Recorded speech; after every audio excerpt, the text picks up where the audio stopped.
Let's see if we can figure out what 2 divided by 0.1 or 1/10 is. Pause this video and see if you can figure that out. All right, now let's work through it together. And there's a couple of ways that we can approach it. One way is to think about everything in terms of tenths. So 2 wholes is how many tenths? Well, a whole is equal to 10 tenths, so 2 wholes is equal to 20 tenths. So I could rewrite the 2 as 20 tenths. And so that's going to be 20 tenths divided by, and instead of writing it this way, I could, instead of just writing it as 0.1, we know this is the same thing as 1/10. So divided by 1/10. And so if I have 20 of something, and if I divide it into groups of 1 of that something, how many groups am I going to have? Well, I'm going to have 20 equal groups of 1. So 20 tenths divided by 1/10 is equal to 20. Another way that you could approach that is you could rewrite the 0.1, the 1/10, as a fraction. We could rewrite this as 2 divided by, instead of writing 1/10 like this, I could write it as a fraction, divided by 1/10.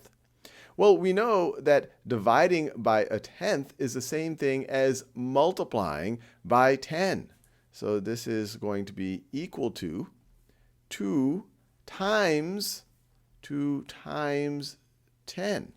And that gets us to the same place that we had before. What is 2 times 10? Well, that is going to be equal to 20. And that's good that we got to the same answer. Otherwise, these would not be equivalent methods. Let's do another example. So let's say we wanted to figure out what 6 divided by 1/10 is. Pause this video and see if you can figure that out. All right.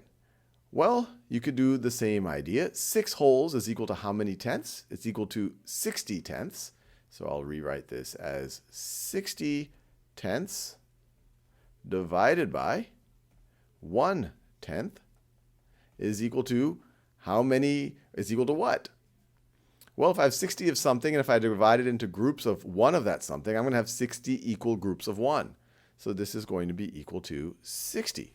So you might see a pattern. When we divided by a tenth, we end up multiplying by 10. When we divide by a tenth, we are multiplying by 10.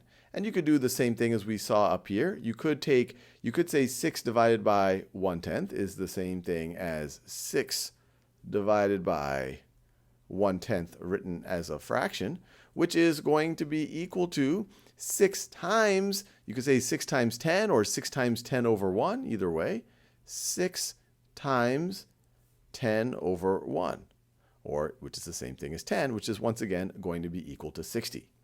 So I think you see the general pattern. Divide by a tenth, same thing as multiplying by 10. Now what about if we dealt with hundredths? So let's say we want to figure out what 7 divided by 100th is. What would this be? Pause this video and try to figure it out.